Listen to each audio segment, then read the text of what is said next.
আসসালামু আলাইকুম রহমতুল্লাহি ওয়া বারাকাতুহু। সবাইকে জানাচ্ছি নতুন বছরের শুভেচ্ছা। বিগত দিনে আমাদের কাছ থেকে চলে গেল আমাদের গ্রামের অনেক আত্মীয় স্বজন, শুভাকাঙ্ক্ষী, ময়মনসিংহ। আর আমরাও একটি বছর অতিক্রম করলাম।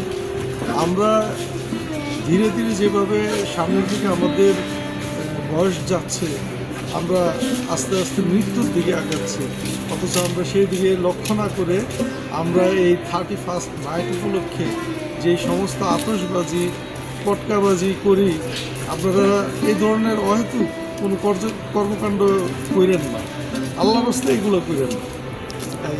আলহামদুলিল্লাহ, 2024 সাল আসলে জীবনের শ্রেষ্ঠ সাল মনে হচ্ছে। কারণ স্বাধীনতার স্বাদ কী জিনিস যারা 71-এ জীবিত ছিল তারা জানে। আর আমরা 2024-এ ইচ্ছা দেখলাম যে স্বাধীনতার স্বাদ কী জিনিস। আলহামদুলিল্লাহ, আল্লাহর কাছে শুকরিয়া জানাই। ইনশাল্লাহ এই বছর যেমনই যাক, ইনশাল্লাহ আগামী বছর ভালো যাবে এই আশাবাদী আমরা। নতুন বছর উপলক্ষে আলী কাকা কালাভুনা খাওয়া হয়েছে। আমরা চাই 3 মাস পর পর যাতে নতুন বছর আসে, প্রতিবারই যাতে আলী কাকা কালাভুনা খাওয়া হতে পারে। আলহামদুলিল্লাহ, ইনশাআল্লাহ যদি দেশের অবস্থা স্বাভাবিক হয়, ব্যবসা বাণিজ্য স্বাভাবিক হয়, এটা চলতে থাকবো। তোমরা আমার ভাতিজা, খাওয়া দাওয়া নিয়ে কোনো কোশ্চেন নেই।